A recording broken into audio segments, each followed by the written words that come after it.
कहानी की शुरुआत होती है पुराने वक्तों में।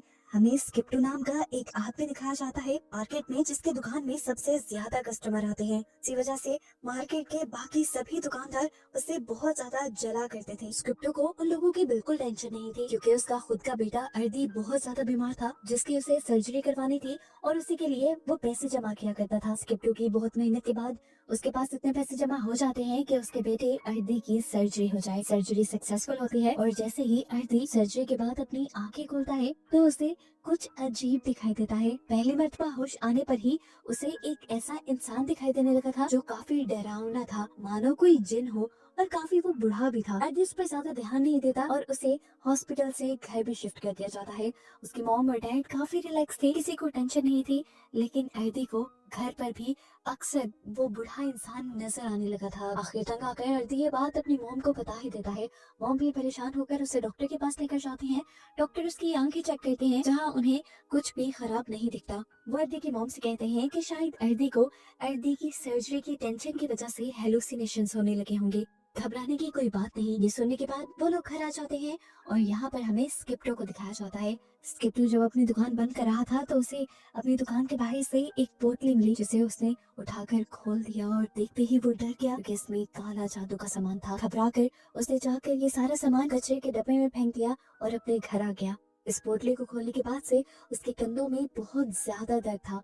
घर आते ही स्किप्टो जैसे ही अपने बेटे अर्दी के पास जाता है तो अर्दी उसे देखकर चिल्ला देता है, क्योंकि अर्दी को उसके कंधों पे बैठी हुई एक एंटिटी नजर आ रही थी। ये एंटिटी, ये चुड़ैल अर्दी के अलावा किसी को नजर नहीं आ रही थी। ये बात जब अर्दी ने स्किप्टो को बताई तो वो भी डर गया और सारी बात समझ गया। इसलिए उसने रुस्तम नाम के एक आदमी को अपने घर बुलाया। रुस्तम एक स्पिरिचुअलिस्ट था, ऐसी सारी चीजों को वो देख सकता था। इस एंटिटी को देखकर उसने स्किप्टो को बताया कि ये चुड़ैल, ये एंटिटी तुम्हारे साथ मार्केट से आई है और तुम्हारे ऊपर बहुत बुरा काला जादू किया गया है। स्किप्टो रुस्तम से सवाल करता है कि आखिर ये सब अर्दी को क्यों नजर आ रहा है। तब रुस्तम ने बताया कि सर्जरी और बहुत ज्यादा डिप्रेशन में रहने की वजह से अर्दी की तीसरी आंख खुल चुकी है, जिसकी वजह से वो ऐसी सभी एंटिटीज को देख सकता है। स्किप्टो नहीं चाहता था कि उसका बेटा अर्दी इस तकलीफ में रहे, तो रुस्तम कहता है, मैं इसकी इस तीसरी आंख को पूरी तरह बंद तो नहीं कर सकता, लेकिन हाँ इतना कर सकता हूँ कि इसे आज के बाद से सिर्फ वही भूत नजर आएंगे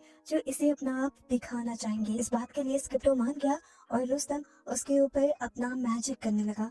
अपना जादू करने के बाद रुस्तम ने स्किप्टो को सख्ती से कहा कि अर्दी कभी भी मार्केट नहीं जाएगा, और ऐसा क्यों कहा कि कहानी में आगे पता चलेगा। खैर, अब कहानी में एक साथ 13 साल गुजर जाते हैं। अर्दी बड़ा हो जाता है और हमें इनकी पूरी फैमिली को दिखाया जाता है, जो काफी खुश रह रहे थे। उस दिन के बाद से इनके साथ ऐसा कोई वाकया नहीं हुआ था। आज अर्दी कॉलेज में एडमिशन लेने वाला था और कॉलेज में एडमिशन फी देने की आज लास्ट डेट थी। स्किप्टो उसे फीस देकर नहीं गया था, तो उसकी मॉम ने कहा, जाओ तुम जाकर मार्केट से ले लो। और ये बात बस सुनते ही उसके मुंह का नक्शा बदल गया, क्योंकि वो जानता था कि अगर वो मार्केट में जाएगा तो उसे बहुत ही खौफनाक चीजें नजर आएंगी। उसकी मॉम को भी उसकी सिचुएशन का पता था, इसीलिए उन्होंने कहा, अर्दी देखो, तुम सीधा जाना, इधर उधर देखना ही ना, बस अपने डैड की शॉप पर जाकर उनसे पैसे लेना, घर आ जाना। अपनी मॉम के कहने के अकॉर्डिंग वो इधर उधर नहीं दिखता, लेकिन जैसे ही मार्केट में कदम रखता है तो खुद ब खुद उसके सामने बहुत सारे भूत आ जाते हैं,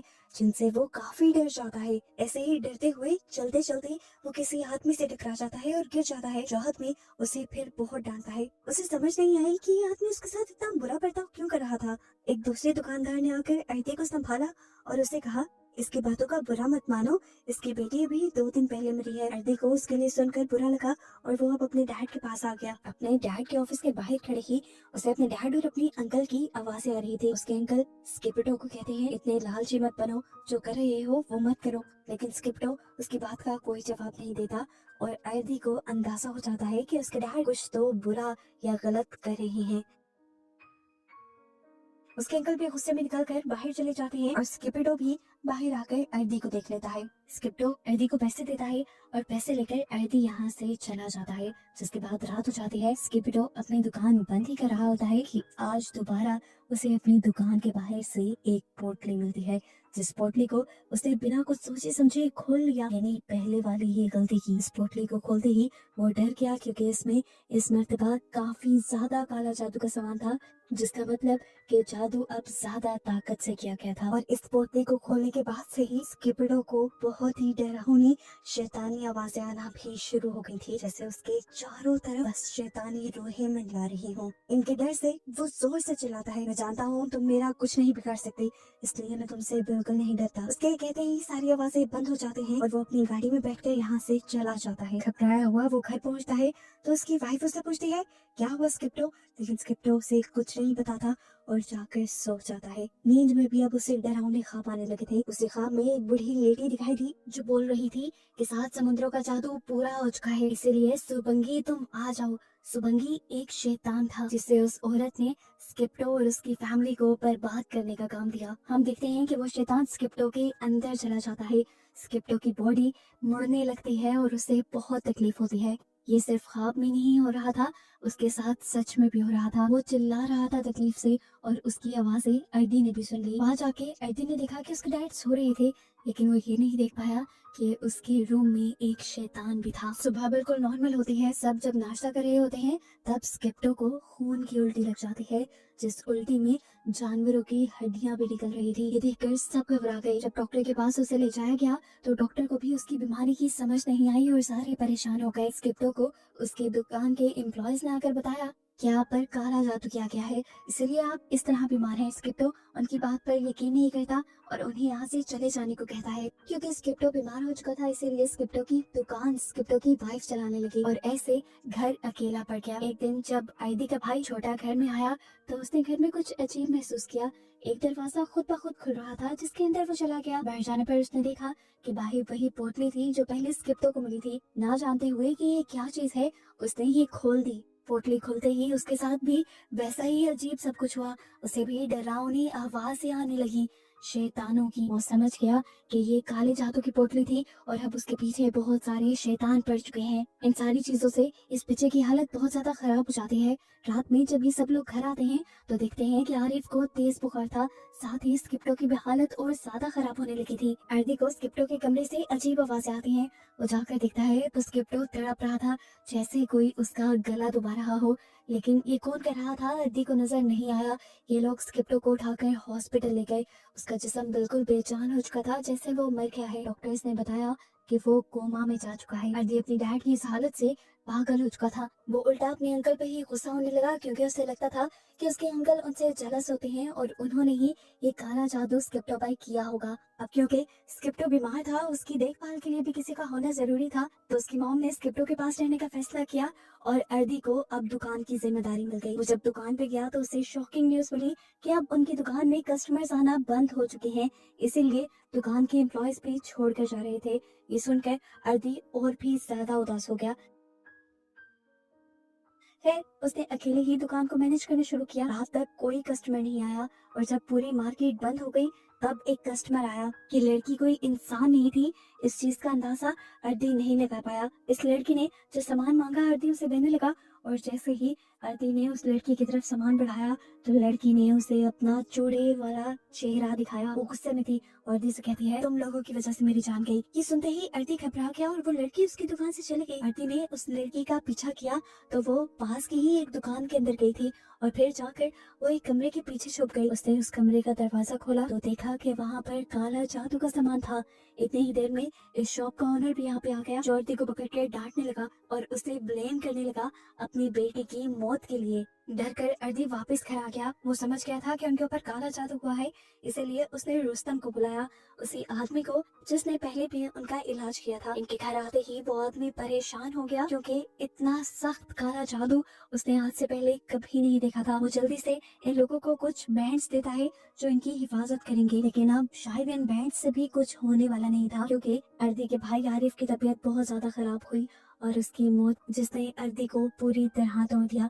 वो गुस्से में अगले ही दिन अपने अंकल के पास गया और उनको बुरा भला बोलने लगा और कहने लगा, बताएं अब क्या चाहते हैं, अब तो मेरा भाई भी मर गया है, अब क्या हम सबको मारना चाहते हैं, बंद भी कर दें काला जादू। तो यहाँ पर उसके अंकल ने उसे एक बहुत बड़ी सच्चाई बताई कि बेटा, काला जादू मैं नहीं करता, बल्कि इसकी शुरुआत तुम्हारे ही डैड ने की थी। बताते हैं कि सालों पहले जब तुम्हारे डैड के पास कोई नहीं था, मैंने ही तुम्हारे डैड को ये दुकान बना कर दी थी। इसने खूब मेहनत की, इसी वजह से उसकी दुकान चल पड़ी। लेकिन लोगों को ये बर्दाश्त नहीं हुआ। यहाँ मार्केट का एक असूल है कि लोग अपने दुश्मन को खत्म करने के लिए काला जादू करते हैं, और लोग स्क्रिप्टो के ऊपर ऐसा ही करने लगे। स्क्रिप्टो को पहले कुछ समझ नहीं आया, फिर मैंने स्क्रिप्टो को सारी कहानी बता दी। स्क्रिप्टो ने पहले तो कुछ नहीं किया, लेकिन जब उसने देखा कि काला जादू का असर उसकी फैमिली पे होने लगा है, तुम पर और तुम्हारी मॉम पे होने लगा है, तो उसे गुस्सा आ गया और उसने फैसला कर लिया कि वो काले जादू का जवाब काले जादू से ही देगा। वो एक जादूगरी के पास गया और उससे जाकर उसने अपने दुश्मनों पर काला जादू करवाया, जिससे उसके सारे दुश्मन खत्म हो गए और उसका कारोबार दोबारा चलने लगा। आखिरी मर्तबा उसने अपने आखिरी दुश्मन सीसक के ऊपर काला जादू करवाया, जो उसके ऊपर छोटे मोटे जादू किया करता था उसका कारोबार बंद करने के लिए। लेकिन तुम्हारे डैड को गुस्सा ज्यादा आया और उसने बहुत बड़ा जादू कर दिया, जिसकी वजह से सीसक तो नहीं लेकिन उसकी बेटी मारी गई। जिसके बाद सीसक ने अपनी बेटी का बदला लेने के लिए ही तुम्हारे डैड पे ये सबसे खतरनाक काला जादू किया है, समुद्रों वाला काला जादू। ये सब बातें सुनकर अर्दी बहुत परेशान हो गया। अर्दी जल्दी से जाकर काले जादू की सारी चीजों को अपने घर से दूर करना चाहता था, लेकिन इससे पहले कि घर पहुंचता हमें दिखाया गया कि एक आग की जलती हुई पोटली आकर उनके घर पे गिर गई, जिसे खोल दिया अर्दी की मॉम ने। जैसे ही वो लेडी इस पोटली को खोलती है तो उसकी तबीयत बिगड़ जाती है। घर आकर अर्दी जैसे ही ये सब देखता है तो फौरन रुस्तम को बुला लेता है, और रुस्तम ये पोटली देखकर समझ जाता है कि ये सबसे खतरनाक समुद्रों वाला काला जादू है। वो इन सबसे कहता है कि कोई भी अगर इस पोटली को देखे तो इसे कभी ना छुए। वो अर्दी को बताता है कि तुम भी अभी तक इसीलिए जिंदा हो क्योंकि तुमने आज तक ये पोटली नहीं खोली।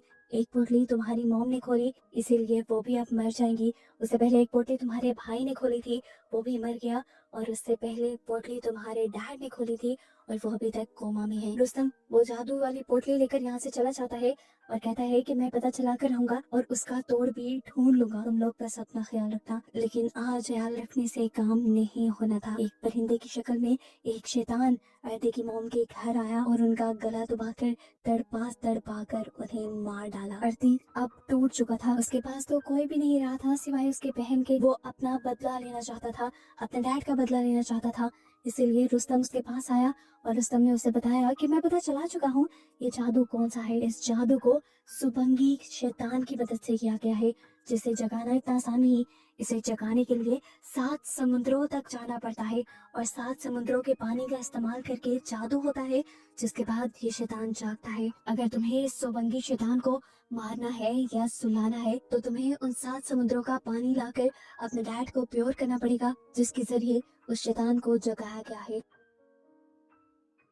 ये काम इतना भी आसान नहीं था। इनको कैसे पता चलता कि समुद्र की कौन सी जगह से पानी लिया गया है? ये पता चलाने के लिए रुस्तम फैसला करता है कि इन लोगों की तीसरी आंख भी खोल दी जाए। अर्दी की तो तीसरी आंख पहले से ही काफी हद तक खुली हुई थी। रुस्तम फैसला करता है कि उसकी बहन की भी तीसरी आंख खोल दी जाएगी, जिससे इन्हें मदद मिलेगी अपना मिशन कंप्लीट करने के लिए। अब अर्दी और उसकी बहन अपने सफर पे निकल जाते हैं, जबकि पीछे हमें दिखाया जाता है कि रुस्तम स्क्रिप्टो का ख्याल रखने के लिए अपना जादू शुरू कर चुका है, जिससे कोई भी बुरा या काला जादू स्क्रिप्टो के ऊपर असर न करे। ये लोग फाइनली पहले समुद्र के पास पहुंच जाते हैं, जहाँ एक छोटा सा टेम्पल बना हुआ था।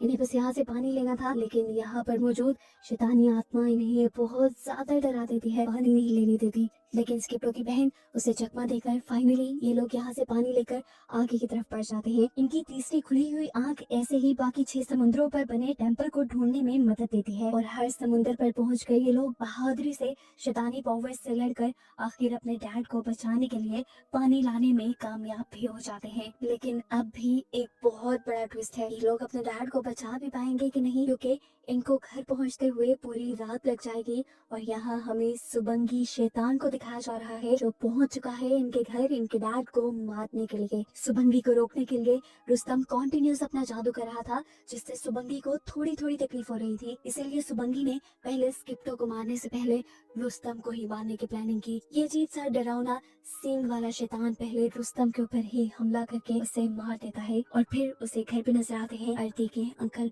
ये बंदा भी उसका मिशन न खराब कर दे, इसीलिए सुबंगी पहले इसे ही मारने का सोचता है। उसका गला पकड़कर अपने बड़े बड़े हाथों से वो दबाकर उसे मार देता है, और इतनी ही देर में हम देखते हैं कि बाहर अर्दी की गाड़ी आ जाती है। अंदर आते ही वो शॉक हो गया, क्योंकि उसने आते ही रुस्तम और अपने अंकल की लाश देख ली। लेकिन अभी दुख करने का या शौक रहने का टाइम नहीं था। वो जल्दी से अपने डैड के पास गया था। सुबंगी के अपने डैड के पास पहुंचने से पहले ये लोग जल्दी से पानी निकाल निकाल कर अपने डैड को नहलाना शुरू कर देते हैं, लेकिन इसी टाइम पर सुबंगी यहाँ जाता है इनका मिशन तबाह करने के लिए। वो उठाकर सबसे पहले अर्दी की बहन को यहाँ से दूर फेंकता है और फिर अर्दी के ऊपर भी हमला करता है। अर्दी उस शैतान को पूरी तरह देख पा रहा था, लेकिन फिर भी उससे डर नहीं रहा था। 6 पानी वो ऑलरेडी अपने डैड के ऊपर डाल चुके थे और 7वां पानी उन्होंने अब डालना था। शैतान भी जानता था कि अगर 7वां पानी उन्होंने डाल दिया तो उसका मिशन खत्म हो जाएगा और हो सकता है वो भी खत्म हो जाए। इसलिए वो पूरी कोशिश करता है कि अर्दी ये पानी स्किप्टो पर ना डाले। वो अर्दी को मारने के लिए उसे ही पकड़ लेता है और यहाँ इस पॉइंट पे आके अर्दी अपना सहन लड़ाता है और पानी को दीवार की तरफ उछाल देता है। दीवार से टकराने के बाद ये पानी स्किप्टो के ऊपर गिर जाता है और आखिर ये जादू टूट जाता है। वो शैतान अर्दी को फेंक देता है। यहाँ पर तेज रोशनियां दिखाई जाती हैं और ऐसा महसूस होता है कि जैसे वो शैतान खत्म हो गया है। इस काले जादू के खत्म होते ही स्किप्टो तो ठीक हो चुका था, लेकिन अब सवाल ये था कि आखिर सुबंगी गया कहाँ। हम देखते हैं कि वो आदमी सीसक जिसने स्किप्टो पर ये जादू किया था, उसने अपनी दुकान में जाकर देखा कि कैंडल बुझ गई है। ये इस चीज की निशानी थी कि काले जादू ने काम नहीं किया। वो जल्दी से डर कर अपनी जादूगरनी के पास गया तो जादूगरनी भी बहुत ज्यादा घबराई हुई थी और किसी जादू की तैयारी कर रही थी। वो सीसक को बताती है कि अगर सुबंगी अपना मिशन पूरा नहीं कर पाता तो वो आकर उन्हीं लोगों को मार देता है जिन्होंने उसे जगाया होता है। स्किप्टो के बच्चों ने उस जादू का तोड़ ढूंढ लिया था। सुबंगी अपना काम पूरा नहीं कर पाया और अब वो बगैर किसी की जान लिए सोएगा भी नहीं। वो बस हम दोनों की जान लेने किसी भी वक्त यहाँ आता होगा। अभी वो बात कर ही रहे थे कि एकदम से पीछे सुबंगी आ भी गया, जिसे देखते ही जादूगरनी बहुत ज्यादा डर गई। वो अपनी मौत को अपने सामने देख रही थी। सुबंगी ने अपने बड़े बड़े हाथों से उसका गला दबाकर उसे मार दिया, जिसके बाद उसी सुबंगी ने यहाँ पर सीसक को भी मार दिया और ये जादू वाला सारा सिलसिला ऐसे ही खत्म हो गया। कहानी के पोस्ट क्रेडिट सीन में हमें स्किप्टो को दिखाया जाता है, जिसने अब अर्दी और अपनी फैमिली से वादा किया है वो कभी भी काला जादू नहीं करेगा। और बस यही दिखाते हुए ये मूवी यहाँ एंड हो जाती है।